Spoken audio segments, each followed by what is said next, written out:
kalau buat timnas itu nggak perlu nyari pemain naturalisasi. Nyari pemain sebenarnya kita itu pemain banyak, gudang pemain lokal itu. Naturalisasi itu nggak penting. Ya, bisa nyari di daerah-daerah, di pelosok-pelosok, bisa mau cari pemain yang fisiknya kuat, yang mau kerja keras, itu banyak.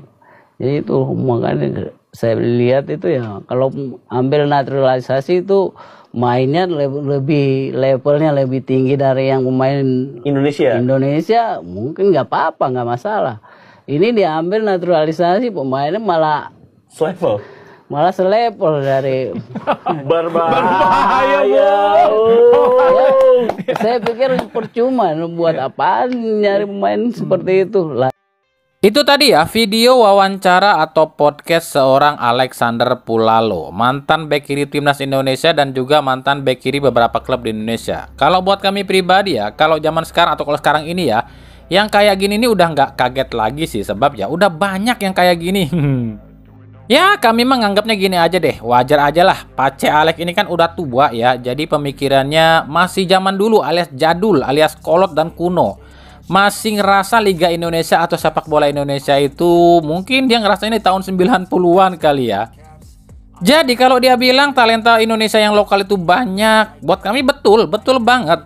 Dan kalau dibilang talenta Indonesia lokal banyak yang punya tenaga, punya speed dan punya stamina, itu juga betul. Tapi kalau dibilang pemain lokal kita ini punya mental dan visi bermain, nah ini belum banyak yang punya ya. Sebab di era sepak bola modern seperti sekarang ini, yang dibutuhkan dalam sepak bola itu bukan cuma lari, tenaga, ataupun cuma ngotot doang, tapi juga visi bermain pun paling menentukan loh. Dan tentu saja yang paling utama dibutuhkan di era sepak bola modern seperti sekarang ini adalah mental. Itu yang paling utama. Pemain kita itu ya rata-rata ya kalau main bola itu mereka ini cuma main aman atau cari aman, nggak mengedepankan visi permainan. Yang penting mereka ini udahlah main aman aja, nggak lakuin kesalahan dan nggak dihujat sama supporter, udah gitu aja. Soal hasil dan progres ke depannya mah mereka mah ya nggak mikirin alias bodoh amat. Toh kalaupun disalahkan bukan mereka yang disalahkan, paling juga pelatih yang disalahin, bener nggak? Beda dengan para pemain diaspora yang memang visi bermain dan mentalnya udah kebentuk dari sejak dini, sejak dari mereka mulai bermain bola. Karena mereka tujuannya apa? Dengan bermain bagus, mempunyai visi dan permainan yang apik, mereka ini menawarkan diri pada klub-klub besar untuk direkrut. Itulah perbedaannya antara pemain lokal kita dengan pemain diaspora. Kita ambil contoh di timnas saat ini ada beberapa pemain nih, mungkin seperti Tom Haye kali ya. Tom Haye ini ya, kalau kalian lihat, kita lihat secara mata terbuka lah. Tom Haye ini lari juga nggak punya lari sih. Fisik juga nggak kuat-kuat amat, malah kesannya letoy ya Tom Haye ini. Tapi tahu nggak kalian, kalau kalian perhatikan nih Tom Haye ini kalau main ya, dia ini nggak pernah menghindari pemain lawan loh. Kalau dia pegang bola atau dribbling, dia justru malah nyamperin lawan loh. Nah, coba kalian perhatiin. Kalian perhatiin gak sih kalau Tom Haye main? Dia nih kalau pegang bola nih, bukan malah nyari ruang kosong loh, tapi malah nyamperin lawan. Kenapa seperti itu? Inilah yang disebut visi bermain. Tom Haye sengaja melakukan itu agar tujuannya ketika dia pegang bola dan nyamperin tim lawan, itu para pemain lawan mungkin 2-3 pemain ketarik semua sama dia kan, dan teman-temannya bisa kosong atau bisa nyari ruang. Nah, inilah kecerdikan seperti inilah yang jarang dimiliki oleh para pemain lokal murni kita. Lalu Rafael Struijk nih, ini si pemain yang dibilang Mr. Klemer-Klemer nih. Tapi emang sih kalau dari soal shooting dan juga pergerakan ke depan ataupun ketajaman, Struijk ini nggak tajam. Struijk ini tuh bisa dibilang emang lemot ya. Tapi tahukah kalian kecerdikan Struijk ini yang disukai oleh Sintayong? Dia ini mampu menarik back-back lawan.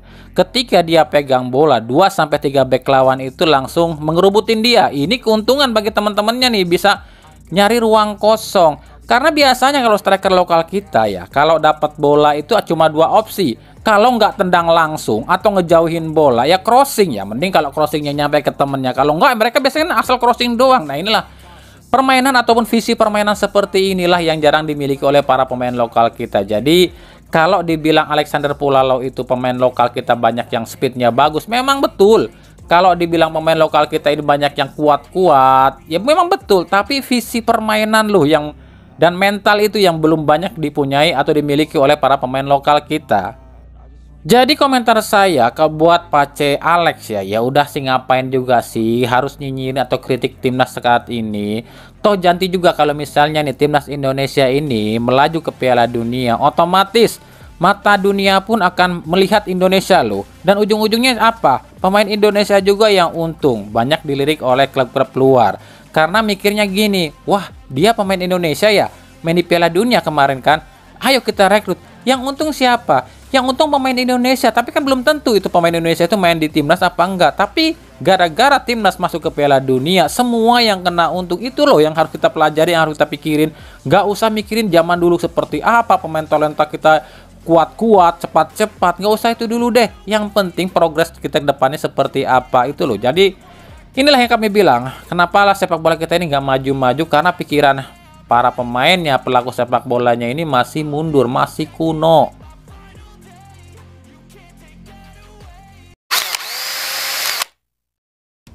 Assalamualaikum warahmatullahi wabarakatuh. Selamat datang kembali di Rio Hasport Channel. Oke lanjut ya, ini kemarin banyak banget yang minta kami buat mengomentari pertandingan Timnas U20 lawan Maladewa U20. Komentar kami yang pertama adalah monoton. Ya, sangat monoton, kurang kreatif banget di babak pertama.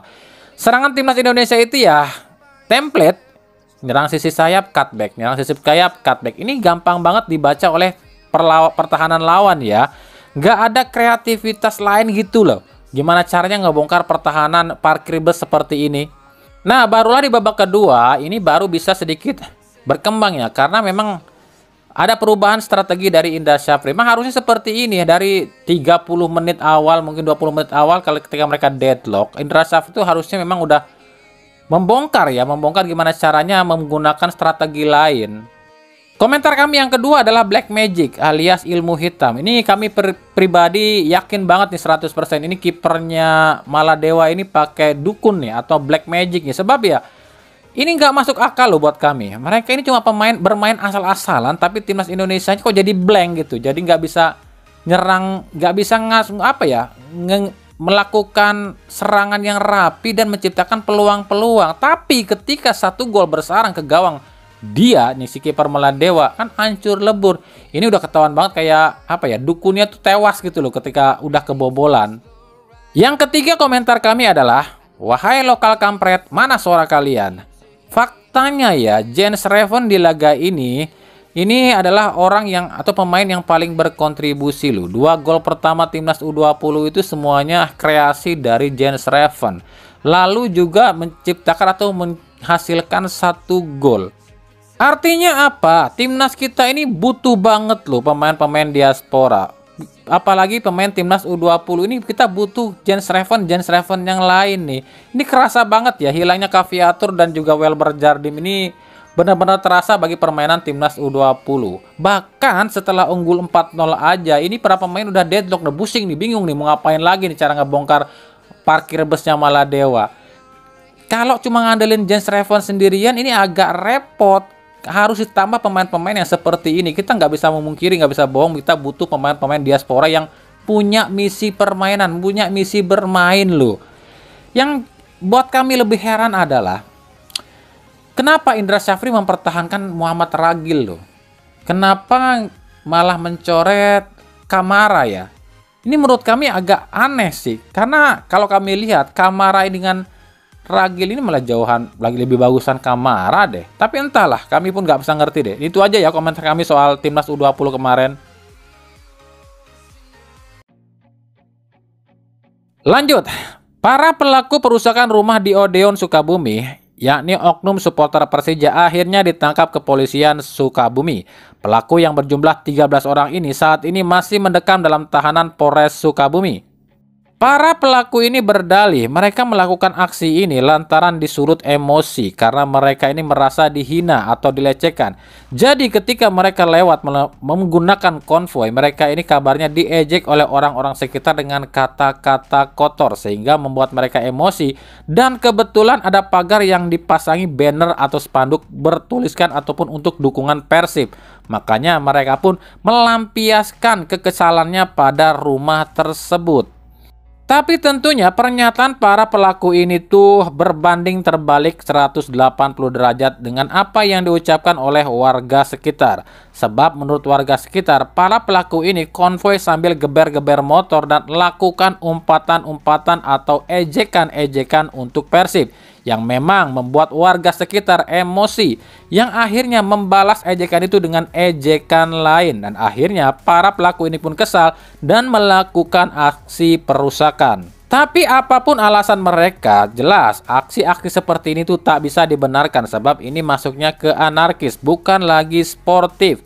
Para pelaku dijerat dengan hukuman dari pasal 406 KUHP dan juga pasal 551 KUHP tentang perusakan barang atau hak milik orang lain dan penghancuran properti orang lain dengan ancaman pidana 5 bulan sampai 8 tahun penjara. Harusnya sih ini jadi pelajaran ya yang masih suka kayak gini nih. Kalian yang masih suka lakukan aksi seperti ini harus ingat, jika ini tuh bukan zaman batu ya. Ini udah zaman canggih, HP di mana-mana, kamera udah banyak. Kalian lakukan apapun juga itu pasti akan terekam, dan siap-siap aja kalian kalau melakukan hal seperti itu ya ujung-ujungnya kemana? Hotel Prodeo alias penjara. Maka berpikirlah 1000 kali sebelum kalian menyesal di kemudian hari.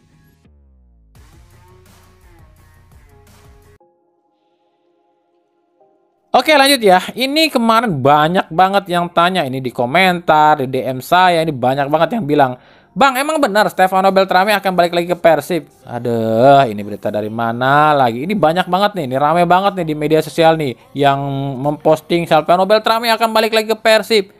Ini orang-orang pada kenapa sih? Kok gampang banget loh bikin kayak gini tuh. Ini tuh gara-gara cuma satu loh. Gara-garanya cuma artikel yang ditulis oleh Tribun Jabar. Cuma yang heran buat kami tuh ini orang-orang pada kenapa? Masa yang begini aja kok dirame-ramein? Padahal kan Tribun Jabar nggak nulis dalam artikelnya itu Stefano Beltrame itu akan balik ke Persib lo ya. Tribun Jabar ini cuma nulis kayak gini nih. Stefano Beltrame, mantan bintang Persib siap kembali ke Pangeran Biru setelah nganggur. Gitu loh cara bacanya. Itu kan ada tanda tanya loh di situ. Jangan dibacanya kayak gini nih. Stefano Beltrame, mantan bintang Persib siap kembali ke Pangeran Biru setelah menganggur. Bukan gitu, tapi ada tanda tanya di situ. Itu tanda tanya yang artinya ini Tribun Jabar pun sedang menanyakan apakah Stefano Beltrame akan kembali ke Persib atau enggak.